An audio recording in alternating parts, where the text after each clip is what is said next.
transcribed.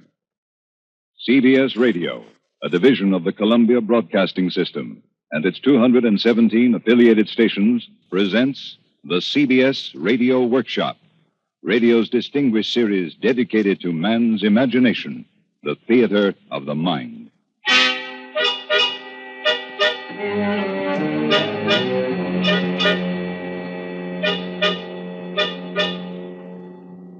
Tonight, from Hollywood, a graphic and dramatic account of one of nature's most terrifying phenomena, storm, from the famous book by George Stewart, adapted and directed by William N. Robeson, with William Conrad as narrator.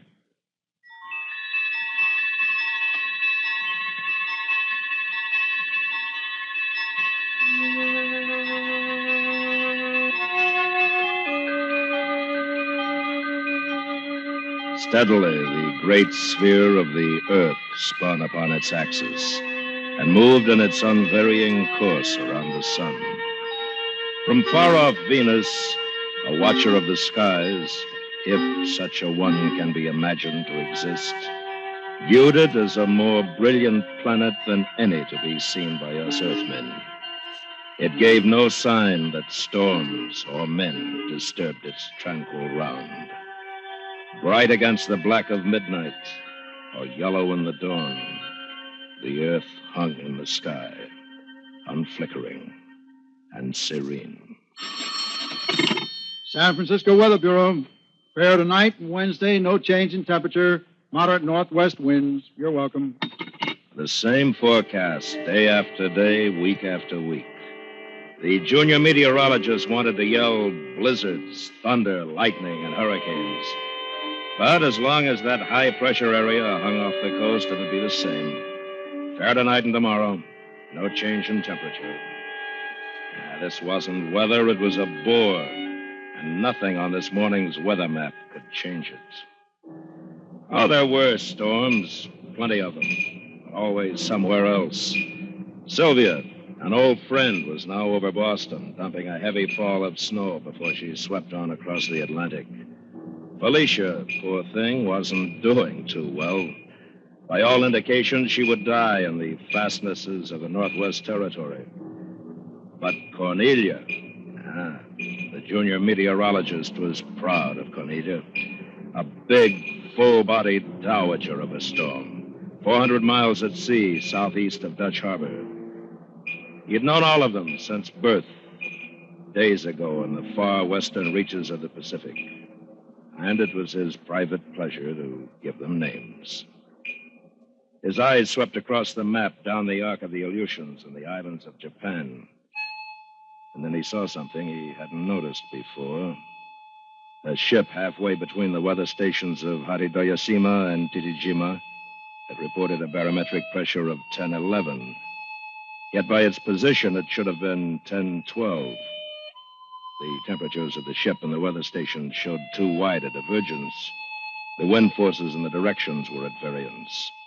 Cold air from the tundras of Siberia had met warm air from the coral atolls of the Southern Ocean. So he rerouted a section of the 10-12 isobar, drew a little ellipse like a football around the figure 10-11. Mariah. This one shall be Mariah.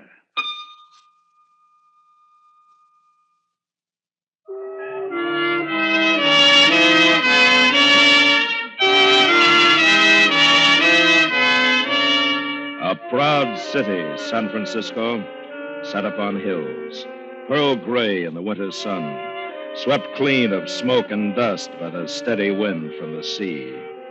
A city of towers and banners standing out stiff in the northwest wind.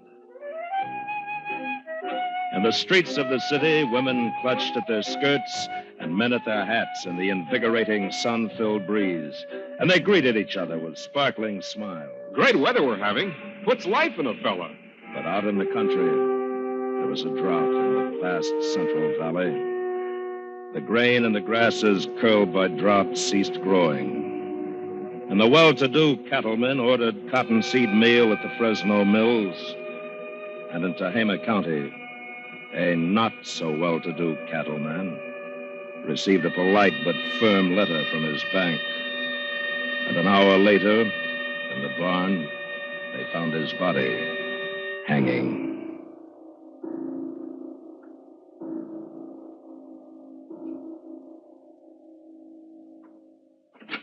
Good morning, sir. Good morning, sir. Is the map ready? Almost, sir. The last reports are just coming in over the teletype. Nice little storm developing there west of Japan. You mean Mariah? You named them, too. Well, just to myself, sir. It must be nice to be new to the game. I used to do it when I first came to work here. Oh, you did? Yes, I called them mostly after heroes I'd read about in history books, Hannibal and so forth. I remember General Lee developed into a terror, but Genghis Khan was a fizzle. Well, I've been using girls' names ending in IA, but I'm nearly running out. There's Felicia over Hudson's Bay, and Cornelia's still doing fine in the Gulf of Alaska. Where'd this Mariah come from? Incipient. Day before yesterday, north of Titajima. Sylvia watching. You know the old saying. What's that, sir? The Chinaman sneezing in Shensi may set men to shoveling snow in New York City. Mariah did bear watching. Half as large as the United States, she rolled across the Pacific at 1,000 miles a day. Yet nowhere did she touch land, so vast and empty is the great ocean between the Aleutians and Midway Island.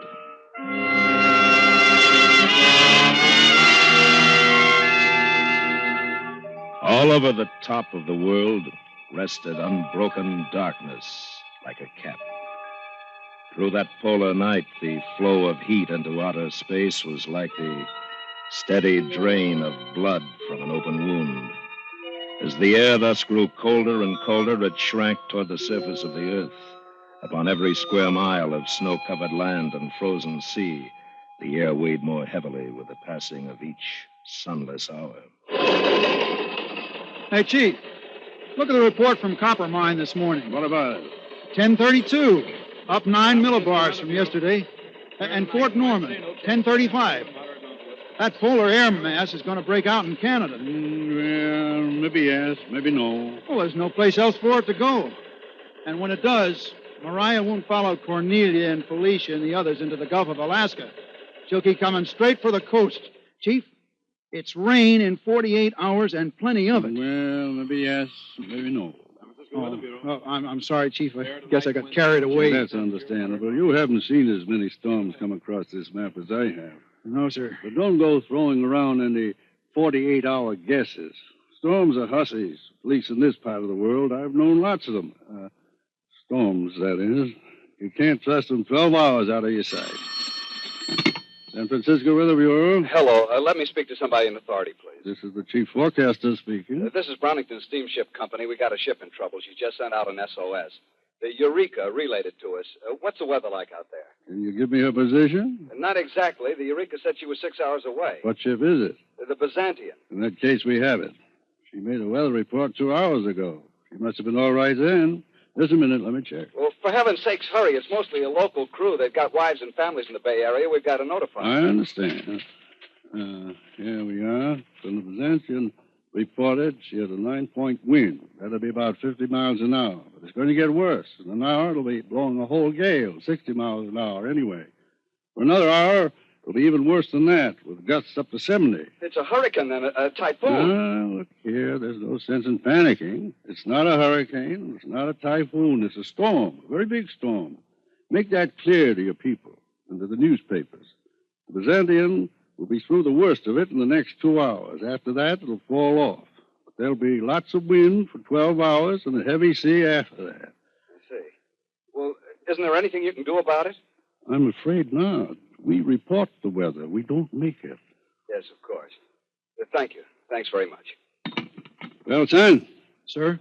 You know, Mariah's a big girl now. A killer.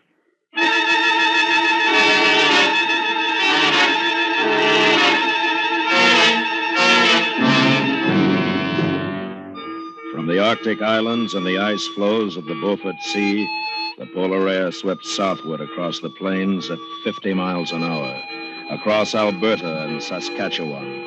By noon, it engulfed Edmonton. Just before the winter sunset, Saskatoon and Calgary. At midnight, it crossed the border and invaded the United States. By daybreak, it had occupied much of Montana and North Dakota and was advancing on Minnesota, South Dakota, and Wyoming.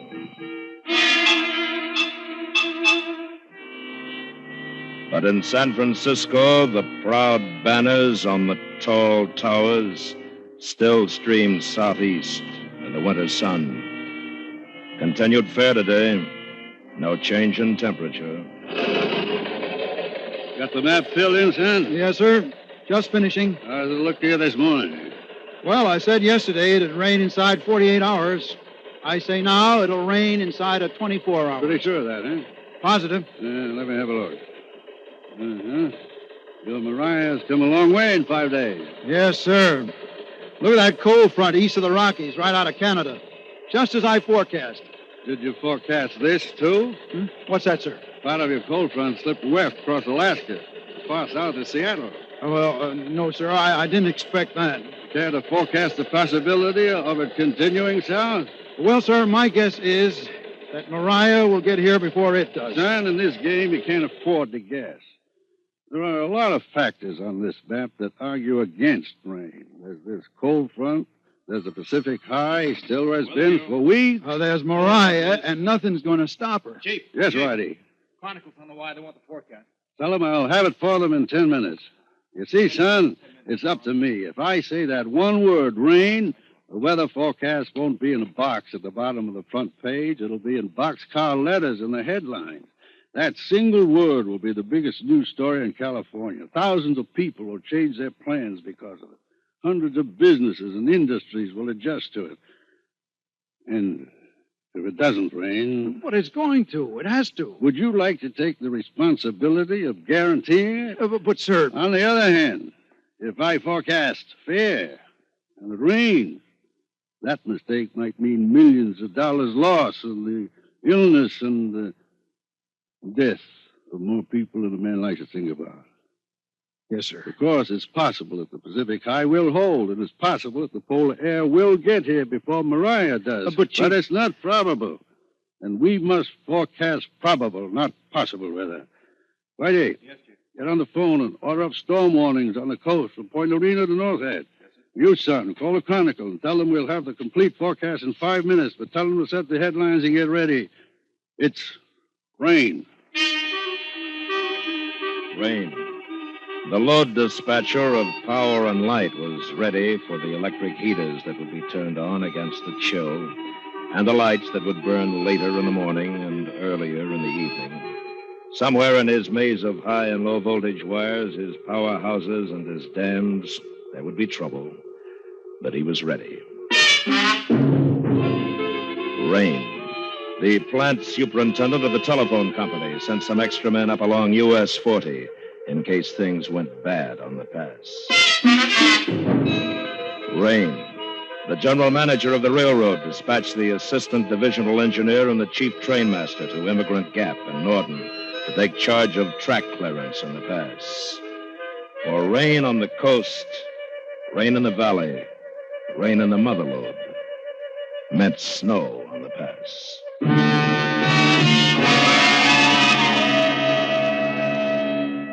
The Pass, one of the 5 great gateways to California. The first covered wagons crossed the pass in 1844 from the high plateau of Nevada to the rapid valley of the Sacramento, where yet unsuspected, gold lay in the sands of foothill streams. 500 wagons crossed in 46, crossed safely. All but the last, the Donner Party. The snow caught them. And the horror of their story has imprinted their name upon the pass and broods still over peak and canyon like a legend of Greek tragedy. But today, gleaming streamliners glide between the snowy crags with 20th century ease. The transcontinental telephone carries chit-chat and the closing of deals, the word of birth and death, and the jokes and tunes of radio through the high canyons and over the summits. The great steel towers of the Power and Light Heinlein cut their wide path through the lodgepole pines and the tamaracks as they march with metal feet across the mountain. and feeling its way more subtly, following the contours of the convoluted land, is U.S. Highway 40, the all-weather road across the Sierras, one of the 5 great mountain gateways to California.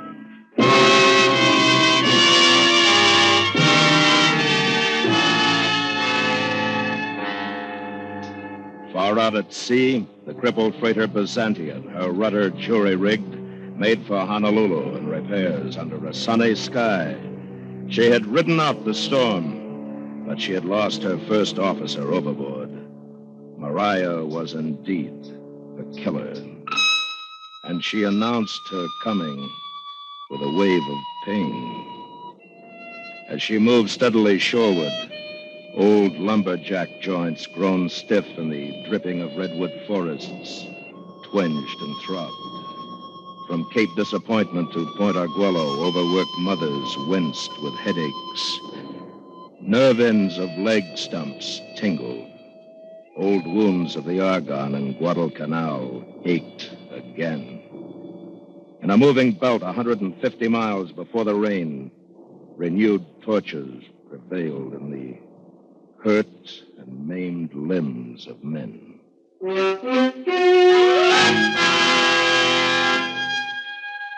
First, so fine was the rain, it was as if the low-lying mist had merely swooped a little lower. And then for a moment, it was gone. But it came again. Minute by minute, unhurrying. The rain grew thicker and more steady.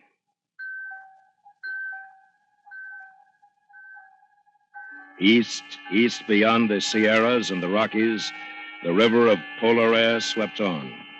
Behind it, the snow-plastered houses of Cincinnati and Louisville, the quick frozen ponds of the Ozarks. In Abilene and Fort Worth and Dallas, they felt it now. And men battling their way along gale-swept streets reminded themselves. Between Texas and the North Pole, the only windbreak is a barbed wire fence.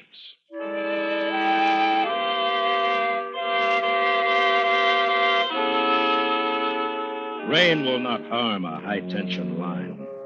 Snow will build up on it and then fall away of its own weight and bulk. But ice... At the 3,000-foot level in the Sierra the morning after the storm broke, neither rain nor snow fell from the turgid clouds, but sleet, sheathing the trees in bizarre robes of ice, coating the wires of the power and light's 60-kilovolt line until they were a half-inch thick, an inch, 2 inches, until the weight became more than copper cable could bear.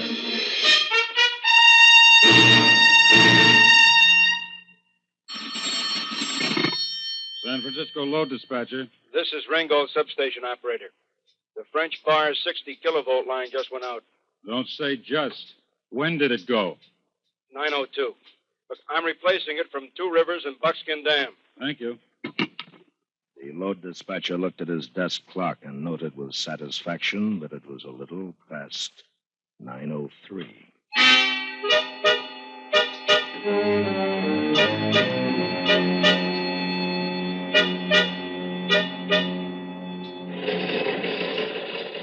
I know I'm seeing it, but I just can't believe it. What's that, son? For this morning's map.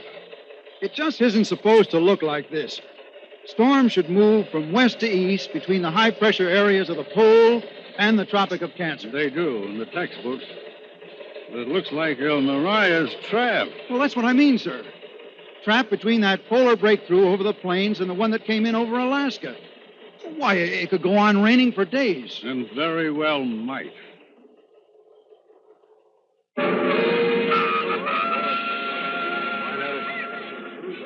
This is a miracle of electronics. This is the multiplex telephone cable, carrying 2 or 3 radio programs, half a dozen personal conversations, and several teletype messages. 6 of these cables cross the Donner Pass, strung from pole to telephone pole. The central transcontinental lead between San Francisco and the east.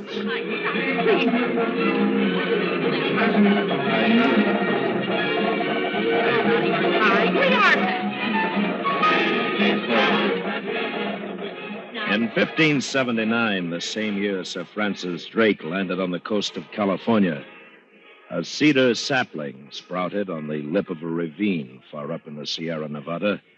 It was, however, somewhat insecurely rooted, and in 1789, a half-century before the first immigrant let his wagons down the canyon walls with ropes, a windstorm toppled it. Its trunk has lain athwart the ravine ever since, decaying but little in the high, dry mountain air. But last fall, a chipmunk burrowing beneath it dislodged a pound or so of gravel, and thus disturbed its delicate and ancient balance. And the weight of Mariah's snow finished the job. Now the log begins to roll, slides sidewise, upends and drops over the canyon's edge. 100 feet below, it strikes squarely among the crossarms of pole 1-243-76 of the Central Transcontinental League. Operator? Hello, operator. This is the operator. I've just been cut off from New York. I'm sorry, sir. Sorry's not enough. What's the matter with you people? Hold the line, sir. Company as big as yours, you'd think they'd give better service. Absolutely ridiculous. This is an important Here call. is your party, sir. I'm sorry for the delay. You should be. Hello, Harry. Yeah, what happened? Who knows? Well, anyway, let's pick it up where we were before. You can't pick it up exactly where you were before, sir. Before, you were talking from San Francisco via Salt Lake, Denver, and Chicago. Now you were talking to New York through Los Angeles, Oklahoma, and St. Louis, over one of the alternate circuits which had been previously set up by a telephone company traffic superintendent who knew what a storm could do on the Donner Pass.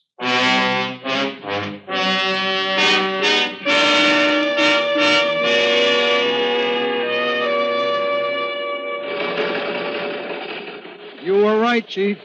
Huh? Look at this morning's map. That polar air that broke through over the plains finally made it across Mexico. It's out in the Pacific now. Uh-huh. Joining up with Mariah.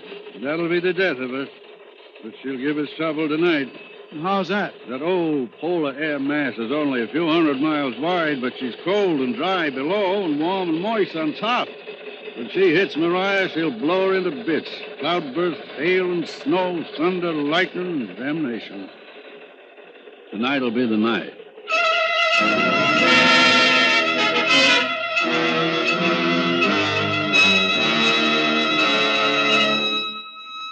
U.S. Highway 40 was still open, but only because the road superintendent and his crew had pushed the flangers and the rotaries around the clock for nearly 72 hours. And now the snow was thicker than ever, and the superintendent standing at the doorway of the maintenance station garage was tired, bone tired. A heavily pounding truck came up grade from the west. A sedan, its headlights clawing the swirling snow, followed. And a few moments later, another. And then something began to bother the super. Something vague. And then he realized what it was. Wally. You! Let's get out on the road. What's up? She's blocked somewhere down the pass. Nothing's coming through from the east. She was blocked, all right. At Windy Point, a big truck and trailer was jackknifed across the road, and the drifts were already piling up. 4 cars were lined up grade, their motors running. Idiots. Motors idling, windows closed to keep warm. Wally, tell them to open up before they suffocate. You. I'll take the downgrade side. Anybody hurt here? Nobody hurt but this truck. Never mind the truck. You ran past the chain warnings yourself. If you'd had chains on, you wouldn't be stuck in that drift. Yeah, but look, hey, what am I going to do? I can... Hey, anybody in there? Oh, no. Hey, you! Oh, me? Yeah, you. Where are the people from this car? Oh, them? Yeah, what happened to them? Oh, yeah, old dame and a guy. She was sort of hysterical. She yelled something about we'd all get snowed in and froze like somebody named Donna. Then they started off down the road walking. Hey, you think maybe we ought to start walking like she said, huh? No, you stay where you are. We'll get you out of this. When did they leave? About 5 minutes ago. And that's long enough. Hey, what's the matter up ahead? Road's blocked. You see a couple of people walking down grade? Yes, we wonder. You got chains? Sure, I always got chains. I'm from Colorado. Good, then you must know mountains. Now listen to me, Jack. I'm the road superintendent here. We aren't going to be able to clear the road for a while. Why don't you swing around while you still can go on back down grade after those two people? Well, now, I don't know. You might save a couple of lives. Why, of course we will. There's a joint down at the bottom of the pass where you can get them some coffee. We'll let you know when the road's clear. Well, sure thing. Glad to help. Thanks a lot. You better get going. One of my rotaries is coming up behind you. I had no idea you got so much snow out this Yeah, well, way. we get enough. Shut the window, Emily, and let's get out of here. Hey, Steve! Hey, Peterson! Give me a lift. Hi, boss. What you doing down here? I'll tell you later. Raise the plow, Steve, and get me up the road as fast as you can. Radio hot? As a pistol. Well, let's go. KRDM4 KRDO1. KRDM4 calling KRDO1. KRDO1 standing by for KRDM4. Hank, get this. Halt all eastbound cars at the summit. Phone the boys at the lake to stop all westbound cars at the gates. Contact the highway patrol and tell them there's a block at Windy Point. Get a couple of men off the day shift and send them down with a push plow and flanger. We're going to lose the road if we don't work fast. To lose the road was to lose his honor. But that night, as Maria thrashed across the Sierra and her death rose, the superintendent once more held the road. Once more, the storm gave out before his machines did, or his men. Once more, there would come a time and a storm, he reminded himself, when they might not. San Francisco Weather Bureau. Fair today and tomorrow. Moderate northwest winds. Slightly cooler. You're welcome. The junior meteorologist turned back to his map, filling in reports from land stations across half the world and ships spun out upon the great ocean. But soon he let his eyes wander down the Kuril Islands and across the Sea of Japan, where surely a new wave should be forming, a wave which might develop into another great storm, like Maria. But now, no ship happened to be at the proper location to tell him about it.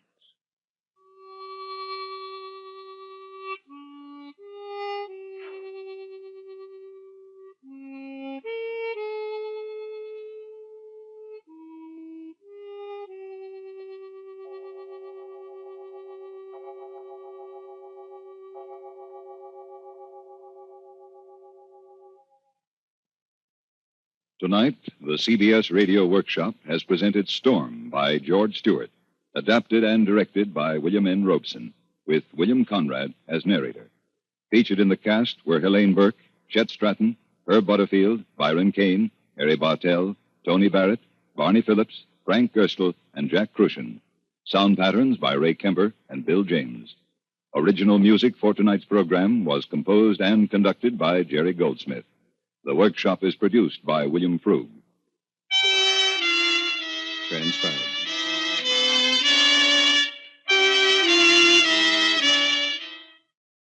America listens most to the CBS Radio Network.